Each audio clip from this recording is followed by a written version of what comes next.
dipersembahkan oleh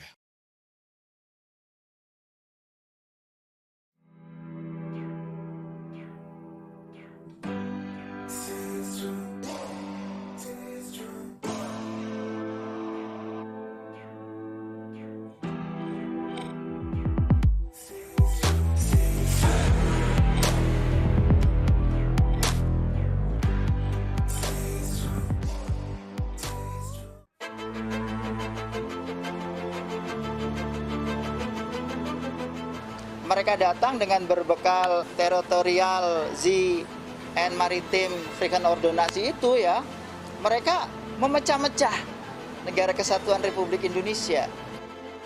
Salah satu keberhasilan kita bisa mereka mengakui kemampuan diplomasi kita untuk mendatangkan mereka secara bersama, dan ini tidak terjadi di latihan multilateral yang lain, baik di blok barat maupun di blok timur.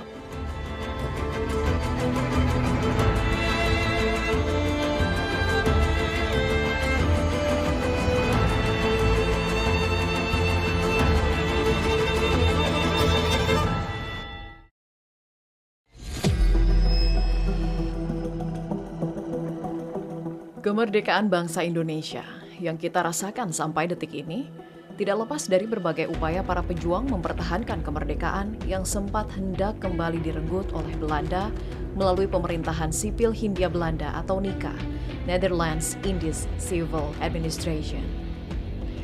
Dalam lintasan sejarah, ada dua strategi yang dilakukan untuk mempertahankan kemerdekaan, yakni perang fisik dan diplomasi.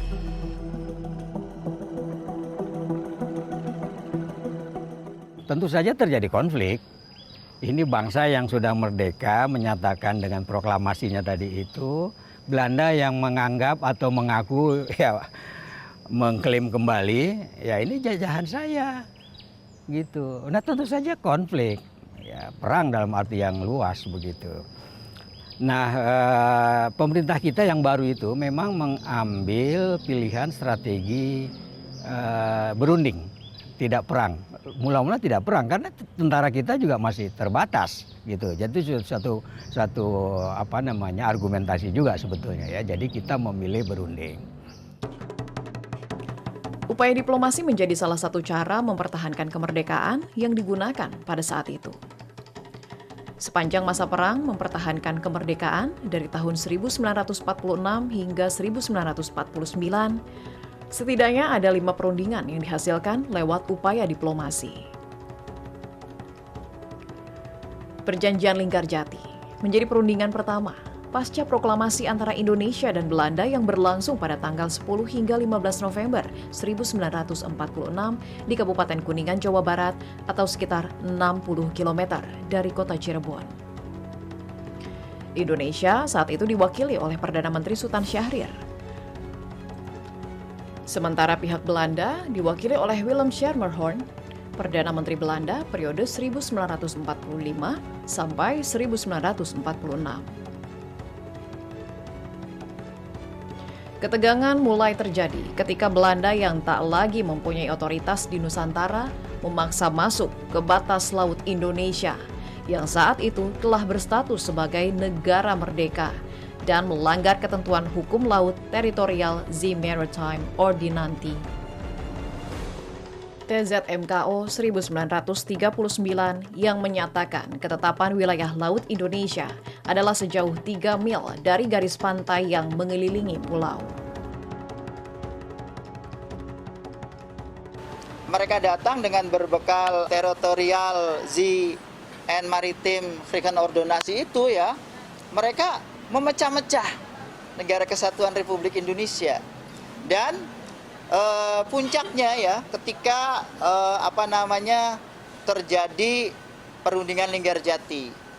Pada peristiwa itu ya, Angkatan Laut Republik Indonesia ALRI ya, yang baru terbentuk ya pada saat itu, selalu mempertahankan eksistensi dari dan menegakkan teritorial Republik Indonesia, di mana pada saat itu para delegasi ya yang datang ke Linggarjati kan melalui laut.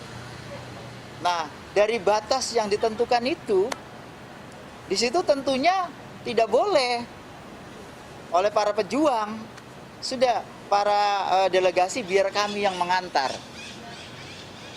Anda, ini adalah teritorial kami, Anda tidak boleh masuk ke pelabuhan Cirebon. Makanya ada ketegangan dan kemudian Belanda mengalah ya. Kemudian Belanda itu mengalah dan para delegasi dibawa oleh pasukan ALRI ya. Diketahui kemudian hari, berdasarkan buku Het Dagboek van Schermerhorn atau buku harian Willem Schermerhorn, Ratu Belanda Wilhelmina menyebut dikawalnya delegasi Belanda oleh ALRI ke pesisir Cirebon untuk perundingan Linggarjati merupakan pengakuan atas teritorial Indonesia yang ingin mereka kembali kuasai kala itu. Ini interpretasi saya jadinya. Sudah ada gerilya di laut kalau begitu. Mendahului gerilya darat. Nah, gitulah. Jadi kalau mau kita angkat, pertama kali Belanda mengakui kedaulatan Republik Indonesia itu justru di laut. Sikap ALRI yang menentang masuknya kapal Belanda di wilayah kedaulatan Indonesia ini membuat Belanda geram hingga melancarkan aksi militer dengan menyerang Laut Cirebon 2 bulan setelah perjanjian Linggarjati dilaksanakan. Yakni pada 5 Januari 1947 yang menewaskan Letu Anumerta Samadikun bersamaan dengan tenggelamnya kapal yang mengawal kapal Belanda saat memasuki teritorial Indonesia KRI Gajah Mada 408. Tindakan ini membuat dendam tentara Angkatan Laut Belanda sehingga mereka sering membuat provokasi di antara perbatasan 3 mil itu. Kapal Gajah Mada itu kapal kayu, kapal dagang yang tidak begitu besar yang dimodifikasi menjadi kapal perang. Sedangkan kapal Belandanya itu kapal perang beneran yang besar. Itu tidak seimbang. Tapi jiwa semangat juang bahari mereka membara ketika NKRI terancam. Mereka mempertahankan wilayah Laut Cirebon dengan sekuat tenaga, meskipun ya kalah dalam peperangan, mereka gugur ya. Letnan 1 Samadikun gugur beserta pasukannya dan kapal Gajah Mada pun tenggelam. Namun nilainya bagi kita itulah Dharma Bakti bahariawan Indonesia dalam menegakkan eksistensi Negara Kesatuan Republik Indonesia. Peristiwa yang kelak dikenal sebagai diplomasi Laut Cirebon ini menjadi tonggak peristiwa diplomasi maritim pertama yang dilakukan untuk menjaga kedaulatan Indonesia. Selain menjadi saksi sejarah peristiwa diplomasi maritim pertama, dalam catatan sejarah, perairan Cirebon yang merupakan salah satu bandar di pesisir utara Pulau Jawa juga berperan penting dalam jalur perdagangan dunia atau yang dikenal dengan jalur sutra.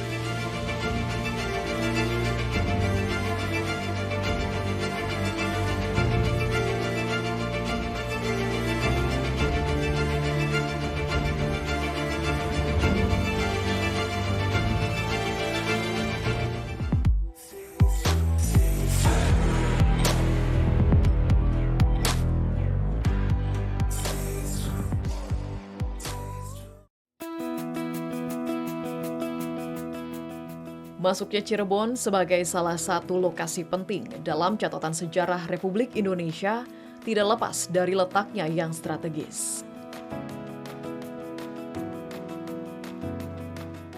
Masuk dalam jalur sutra, Cirebon menjadi salah satu primadona untuk kegiatan niaga. Faktor alam seperti letaknya di teluk dengan ombak yang tidak begitu besar dan kanal-kanal yang mengalir sampai ke lereng Gunung Ciremai membuat Cirebon menjadi salah satu titik yang mempertemukan berbagai kebudayaan. Banyak pendatang yang datang dari Cirebon ya, selain Cirebon itu juga secara budaya merupakan perbatasan kutub budaya waktu itu. Itu budaya Sunda dengan kerajaannya Pajajaran di barat dan budaya Jawa, yaitu dengan kerajaannya Majapahit di timur, dan Cirebon itu adalah tengah-tengahnya. Cirebon adalah sebagai perbatasan itu menyatukan sebagai melting pot dari budaya lokal Jawa dan Sunda. Kemudian datang juga pendatang-pendatang dari Arab, dari Cina, sehingga di Cirebon terjadi silang budaya. Sebagai pangkalan laut dengan nilai sejarah yang tinggi, semangat perjuangan Letu Samadikun dan kru KRI Gajah Mada 408 yang gugur pada 5 Januari 1947 di perairan Cirebon terus berkobar di ALRI Pangkalan 3 Cirebon yang kemudian bernama Pangkalan TNI Angkatan Laut Cirebon atau Lanal Cirebon.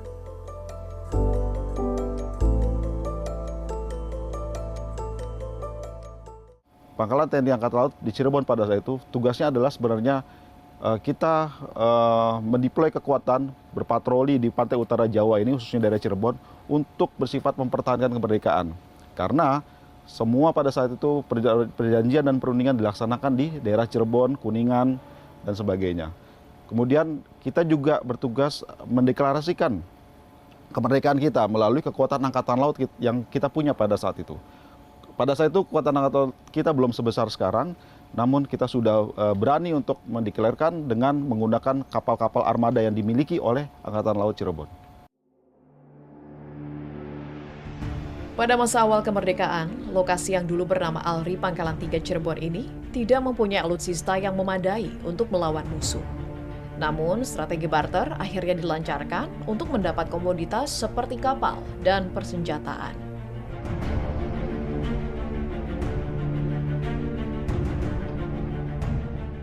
Jakarta sudah dikuasai dari tahun 46 sampai Juli 47 itu laut-laut yang ada di perbatasan itu diblokade oleh Belanda.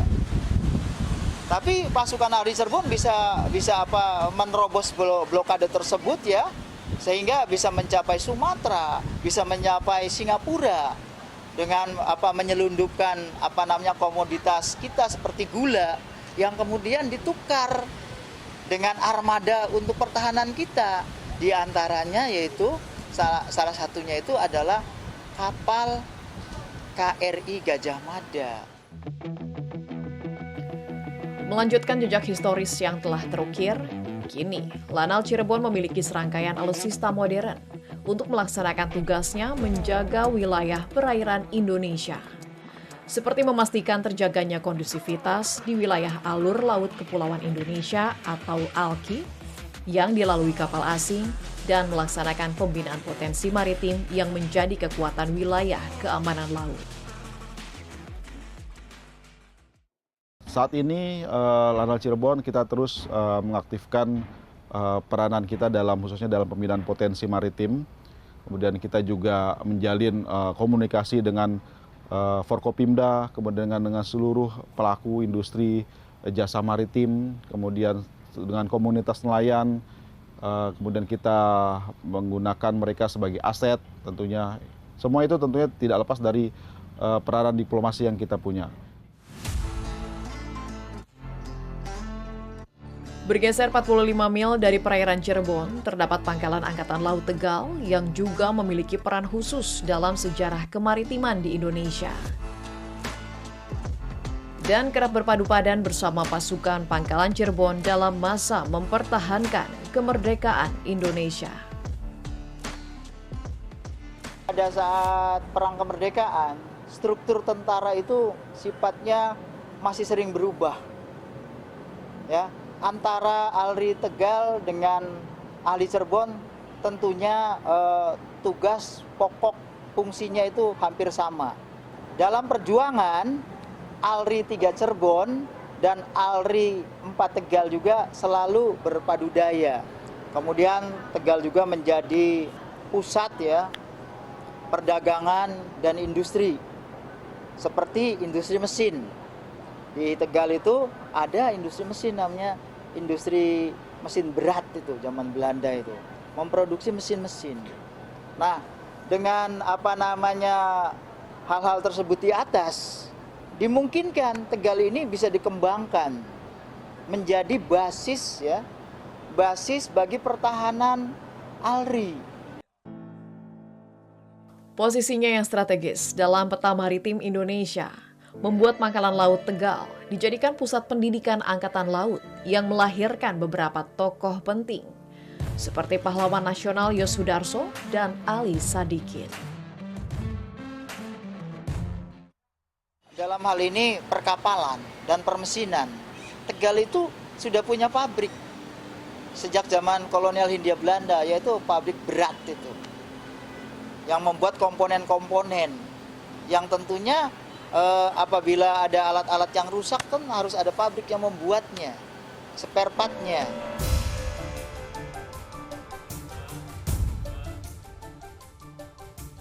Saat ini Pangkalan Angkatan Laut Tegal terus menjalankan tugasnya menjaga perairan Indonesia.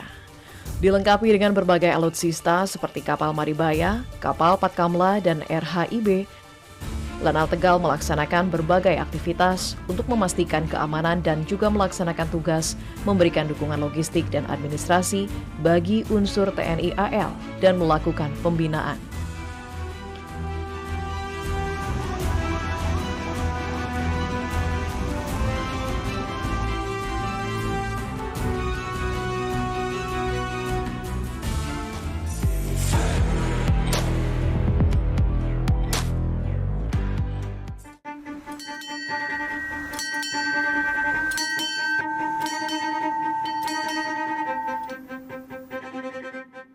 Keberhasilan diplomasi maritim di Laut Cirebon jelang perundingan Linggarjati pada 1946 merupakan langkah awal TNI AL dalam pelaksanaan langkah diplomasi untuk mewujudkan kepentingan Indonesia di berbagai kesempatan.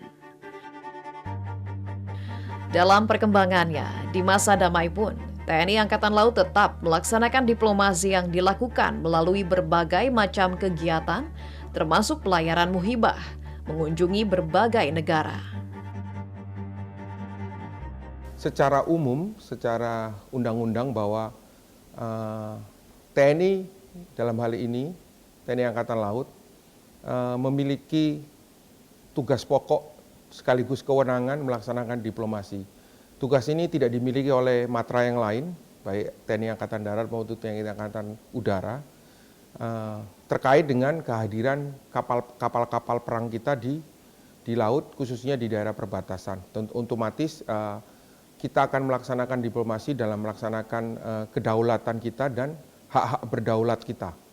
Itu yang menjadi garis besar tugas diplomasi TNI Angkatan Laut.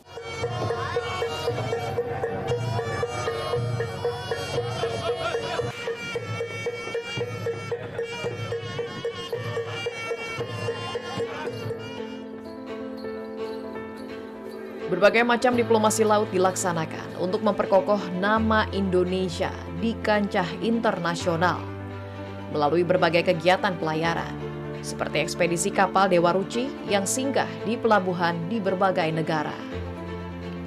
Dengan operasi bersandi Kartika Jalakrida yang sebenarnya merupakan pelayaran pelatihan bagi teruna di Angkatan Laut, Dewa Ruci berhasil menjadi duta Indonesia memperkenalkan Nusantara sebagai salah satu kekuatan besar di Asia.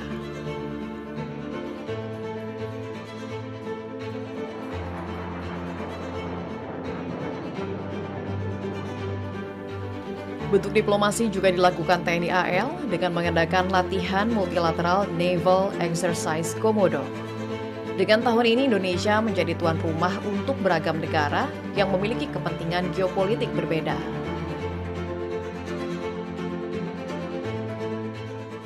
Beberapa minggu yang lalu kita selesai melaksanakan multilateral national naval exercise Komodo 2023 ada di Makassar. Itu suara bukti bahwa kita berhasil melaksanakan diplomasi kepada dua belah pihak, baik negara yang sedang dua kutub maupun salah satu tambahan baru dari negara yang bertikai.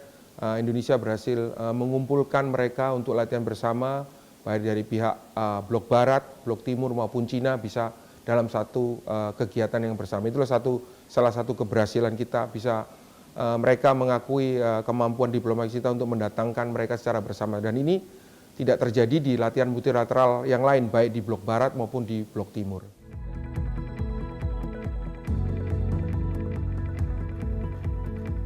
Di kancah internasional, Tentara Nasional Indonesia, di dalamnya terdapat anggota TNI AL, juga terlibat dalam pasukan perdamaian yang ditugaskan ke negara lain dalam naungan Persatuan Bangsa-Bangsa atau PBB. Kontingen Garuda ditugaskan sebagai pasukan penjaga perdamaian PBB ke berbagai penjuru dunia sejak 1957. Saat ini, ada berbagai isu kawasan yang terus diupayakan oleh TNI Angkatan Laut lewat diplomasi maritim. Kecakapan dari setiap personel dibutuhkan untuk mewujudkan kepentingan nasional, khususnya dalam isu strategis di bidang maritim.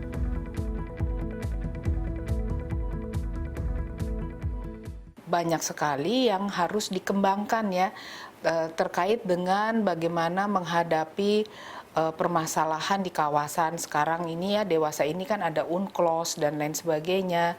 Itu juga tentu bagi pihak yang berhadapan dengan hal tersebut harus menguasai diplomasi pertahanan. Jadi diplomasi pertahanan, khususnya maritim itu harus betul-betul mengetahui, bahkan memiliki pengetahuan mengenai geopolitik, geoekonomi, dan intelijen. Jadi mengetahui juga bagaimana dinamika yang ada di negara-negara terkait. Ladies and gentlemen, first of all, let us... Dalam konteks masa kini, kecakapan bahasa di kalangan perwira TNI AL sangat dibutuhkan untuk mendukung diplomasi pertahanan dalam rangka menjaga kedaulatan NKRI. Saya rasa itu juga harus kembali kepada pendidikan di TNI AL itu sendiri. Baik itu di tingkat awal ya di AAL, lalu kemudian di Seskoal. Itu sudah harus meningkatkan kemampuan bahasa. Jadi bahasa asing jangan hanya bahasa Inggris saja. Harus disiapkan laboratorium bahasa. Sehingga ketika berhadapan dengan perwira-perwira dari negara lain, apalagi yang tidak memiliki kemampuan bahasa Inggris, kita bisa kirim orang yang paham, misalnya berhadapan dengan Angkatan Laut Arab Saudi gitu, yang bisa bahasa Arab, bahasa Prancis, bahasa Jerman, dan lain-lain begitu.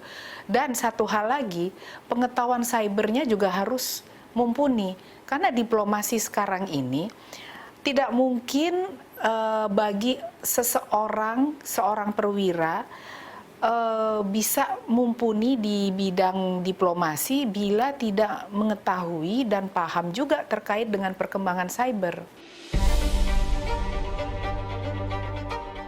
Catatan sejarah telah memperlihatkan bagaimana diplomasi laut dilakukan oleh para pendiri bangsa dari masa ke masa, yang hasilnya kita rasakan hingga detik ini.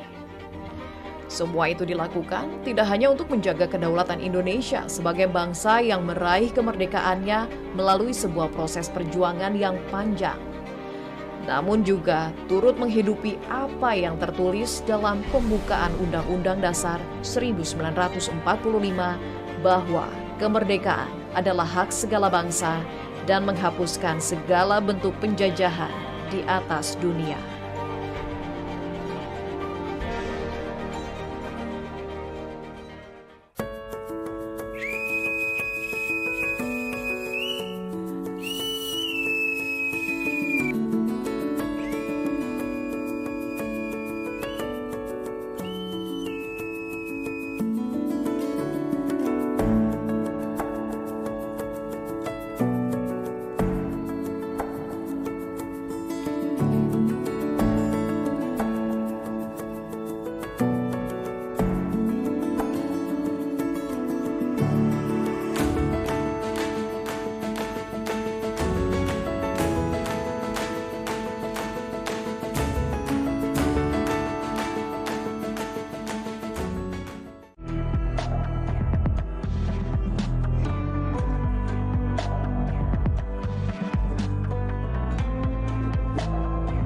Dipersembahkan oleh